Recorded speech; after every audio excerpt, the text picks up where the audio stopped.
Hey guys, it is me again. Today is Saturday, February the 18th. Makes it day 49 on our Project Daily Bread 2012. Also makes it the 49th day of the year. What a coincidence. Anyway, yeah. Guys, it's good to be here. I'm going to try to get this done as quick as I can. If I look wore out, guys, it's because I am. Got home from work today. Excuse me, guys. Got home from work today. As soon as we got home, we pulled back Mom's car out of the garage, swept the garage, picked up, a bunch of the paper towels and pieces of old sandpaper and stuff, where I've been working on the car, and we swept, and then we put a big piece of plastic down too, between, on the floor, so try to keep a little dust down. So anyway, pulled the car back in. That was probably had all that done by 1:30, maybe close to 2 o'clock. So we started masking on it. And, being not a professional masker, as some of you guys are, probably took us, I think it took us to 4:30. So we probably masked from about 2 to 4:30. Took us, took us a couple hours to get the whole car mask off. So, of course, I had 2 rolls of masking tape, and I started running out of the one. Well, I did run out of 1 roll, and I wanted to keep doing it, 2 guys at a time, me and Dad both. That way it wouldn't take so long. So I had to run out to the dollar store and get that kind of deal. So anyway, I think we got it done about 4:30 masking it. So I flipped the heat on and started letting everything warm up. I wanted to get it painted today, guys, because it's even right now it's 12:30 a.m. and it's it's still 47, 48 degrees outside. But this time tomorrow, the temperature's supposed to be as high like 30 or something like that. So we're supposed to get snow overnight or in the morning or sometime. So I wanted to get it done. That way I wouldn't have to run the heat as much. So anyway, guys, long story short, we got the car. We sealed it. Put it in sealer with Darren's gun that he sent me, and it worked like a charm. I mean, it laid that down so slick. Got 2 coats of sealer on it. So then I tack ragged it off, and I did Darren's trick of running the wire down to the from the exhaust down to the. I actually ran it to the garage door to to ground it, to ground the car so it wouldn't build up static electricity. So I made a video, guys, showing kind of the final, after I'm done and everything. But I'm not going to upload that till tomorrow, so you guys will see that tomorrow, hopefully. Good Lord willing. So, having said that, like I said, I got the sealer down, got the base down, got to put my 1 ground coat down. And Darren, brother, I'm glad you sent me the ground coat. I'm glad you sent me the extra quart of clear, because we'd have never done it. We'd have never done it without that ground coat. It took all the ground coat and it took all the base coat to put one ground coat down and 2 coats of the color. And then I took pretty much the whole quart of clear. So anyway, I got the base down, guys, and I tacked it between every coat. It's got some dirt in it, as you can expect, like I've said before, and you guys know it. Without a paint booth, some kind of good sterile environment that's had no dust in it, you're going to have dirt and a little bit of dirt in your paint. That's that's just the way it is. So, but I tack ragged this one between every coat, got all the overspray off, and most of the dirt. So I mean, it's got a little in it, but nothing bad. And then I started spraying my clear, and this is where I had a little bit of a hiccup. I drained my air dryer, my tank, and everything before I started painting. Paid, like I said, put the sealer on, 2 coats of sealer, 3 coats of base, and then on my first coat of clear, spit some water out. I don't know if it dropped like out of the bottom of the gun or it went through the gun. If it went through the gun, when it hit the car, it clumped back together because it was in drops. But I don't know how it got there any other way. I'm assuming it did go through the gun. I don't know. But anyway, guys, I got this little section on the car, yay big, that's got, on that section, 4 or 5 water droplets in it. And I didn't know what to do. You know, I've never, you know, so I went and drained the tank again, drained the dryer again. Of course, it had a little moisture in it, I guess, where I was spraying so much.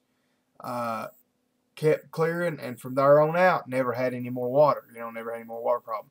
I didn't use a water filter on my gun, and I know some of you guys, that's what you'll jump me over. Guys, I'm sorry. Number one, I forgot it. I went to the parts house today and got some final little things, you know, a roll of masking tape and paint paddles and, you know, a tack rag, little stuff like that.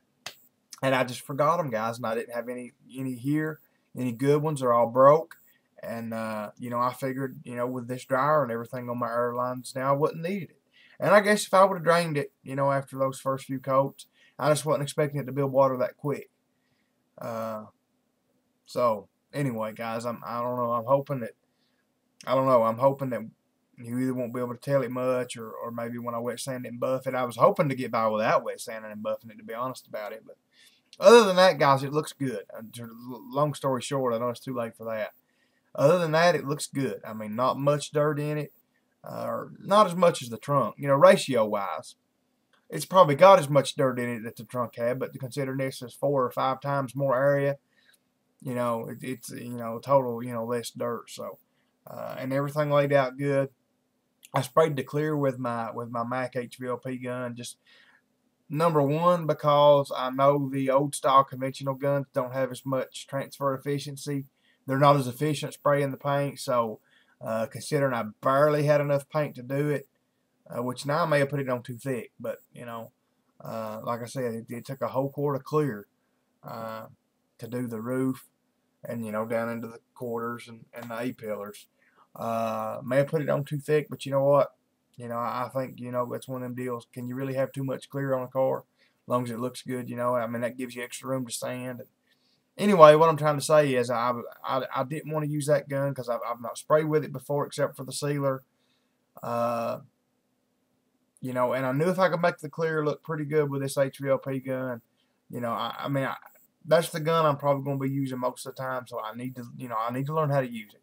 And it turned out good, like I said, guys. I think it's good and slick and shiny. You guys just have to see the video, except for those few little water spots in it. So, anyway, guys, I just we'll have to wait and see. Kind of wait and see if whether I wet sand it and buff it or not. So, having said all that, guys, I'm sorry for wasting 8 minutes talking about this car, but I did want to let you guys know it was done. And I will be uploading that video, good Lord willing, like I said, tomorrow. So, having said that, Darren, I seen your video today. I hope you got to make us the video on the mat, on shooting the mat clear today. Just didn't upload it yet. Of course, I know you sound like you had a lot of things to do there, so maybe you can get it uploaded tomorrow or Monday or sometime. But I really am looking forward to that. What else, guys? I don't know. I guess that's about it, guys. Normal stuff. Just keep praying for me, guys. Keep praying for the family and the church and the business. Like I said, we're supposed to get 6 to 8 inches of snow tonight, or tomorrow. I've heard 2 or 3 different accounts. Some say tonight, some say in the morning. One channel's giving that it's not supposed to start snowing like up in the day tomorrow. So I don't know when we're supposed to get it, but I know it's still awful warm here for any snow to stick. So pray for that, guys. You know, I'd really like to get to have church tomorrow, but, you know, if we don't, you know, it's one of those deals. We just have to take what the Lord gives us. He controls the weather. That's one thing we can't do nothing about. So, you know, He's got a purpose in it, even if we don't like it, even if it inconveniences us or, you know, kind of throws a stick in our spokes. Okay, so just pray for that, guys. What else here? I don't know, guys. I guess that's about it. I mean, to be honest. Like I said, I've not really done anything today except for that. Adam, if you see this, I wanted to thank you. You give me a tip when me and you talked on the phone that day, and I don't know if you even remember saying it, but you told me if I could find one of those step stools that had the, you know, the hoop across the top of it, so you could stand up on it, you know, and lean up against it to paint that roof on that car.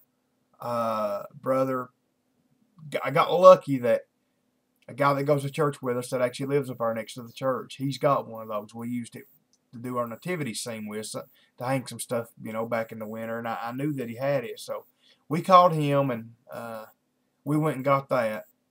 And Adam, I'm so glad you told me to do that, recommended me to do that. I thought I had one down there at the shop, but I didn't. I don't know. I think I used to have one, probably like everything else, they get gone. But anyway, I don't think I could have painted the car without it. I mean, it's just, primering it the other day, just standing up on a chair, you just can't, you can't really hang yourself over, and you just, I mean, I guess I could have done it, but it would have been a whole lot harder. So I want to thank you for giving me that tip on using that step stool with a hoop on it there to lean up against. That really, really helped. We'll see how the transition tape worked out. I used that to tape the pinstripes and everything off, where it's going to be, where I'm going to be kind of blending everything. So I know there's still going to be a line because, of doing, you putting all this base and clearing everything on it, but, just hope it'll be minimal as can be, and, hopefully I can, wet sand and buff, buff it into each other or whatever, or, if it don't blend in, big deal.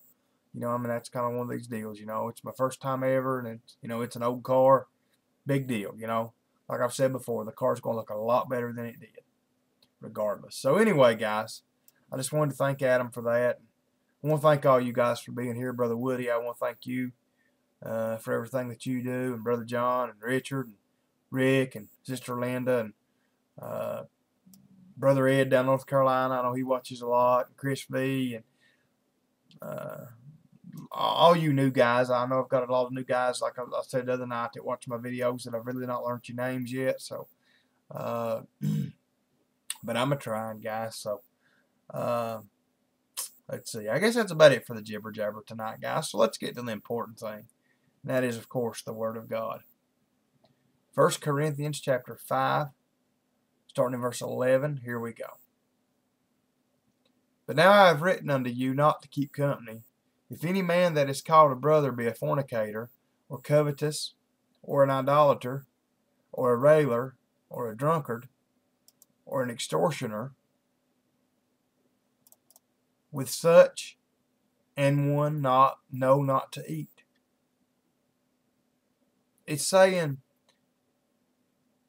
guys, that these people, some of these people that were claiming to be in this first congregation, it's saying if they're doing these things, then they're not, they're not of the Lord. They're not, you shouldn't be associating with them, let alone having them in the same congregation. For what have I to do to judge them also that are without? Do not ye judge them that are within? But them that are without God judgeth. Therefore put away from among yourselves that wicked person. That's what he's saying again here. Let's go on to, what's that, about 3 verses, guys? Let's go on to chapter 6, verse 1. It says, Dare any of you, having a matter against another, go to law before the unjust, and not before the saints? That's the unjust is a heathen, guys. That's what he's talking about here. And it's saying here, basically, it's saying a Christian could expect no justice from these people. It says the saints, this is my reference here, who might easily decide these smaller differences in a private and friendly matter. So basically what this is meaning, guys, as Christians, we're supposed to take these problems up with each other as ourselves in the church, Christian to Christian, basically, not to involve other people unless we have to.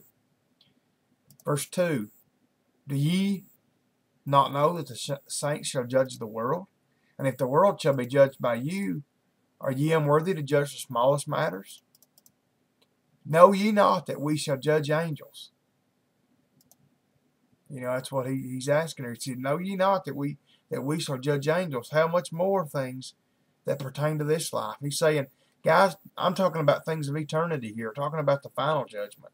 So he said, surely we can take care of these little problems on this earth. If then ye have judgments of things pertaining to this life, set them to judge who are least esteemed in the church. I speak to your shame. Is it so that there is not a wise man among you? No, not one that shall be able to judge between his brethren. He's saying you've got to have somebody in the church wise enough to be able to do this. And he's saying, is no one here wise enough to judge between brethren? But brother goeth to law with brother, and that before the unbelievers. So what he's saying here, he's saying you don't have anybody in the church that can judge or do any of these things. So what you have, he said, you have brother. When it says goeth to law with brother, it basically means suing. So you've got brother suing brother, and it says, and that before the unbelievers. So they're taking it before the unbelieving world, the worldly courts, things like that, you know. And yes, they did have courts and suing and even lawyers back in these days. I don't know if they called them lawyers, but basically that's what they were. So he's saying these things are supposed to be decided in the church with church members.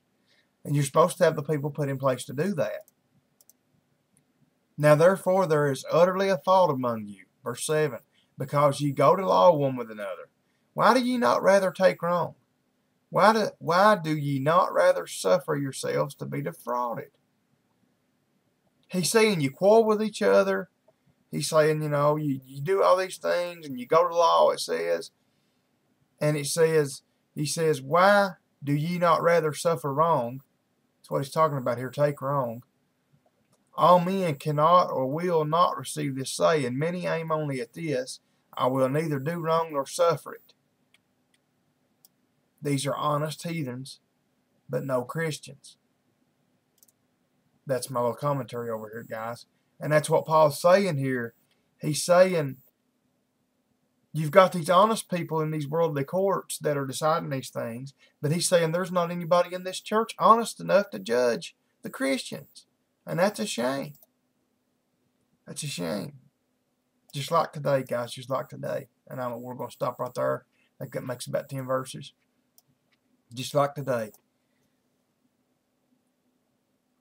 It's hard to find. It's hard to find, people. I mean, I'm not saying there ain't out there, guys. You guys, some of you guys, most of you guys that I've met on here on the YouTube, you know, so I said it on YouTube, you're some of the best, most righteous, Holy Spirit-filled, God-fearing people I've ever met. So don't get me wrong when I say what I'm about to say. I'm not saying there's nobody left.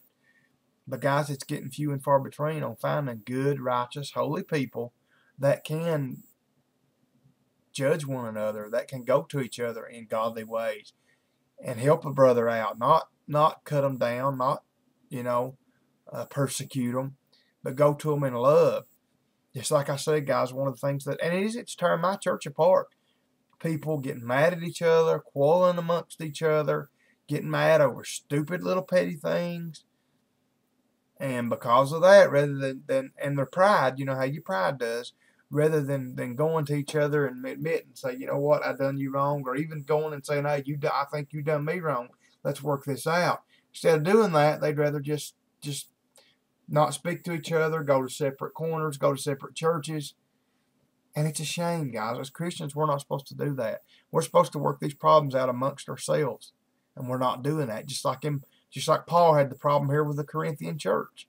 That's one reason he was writing this letter.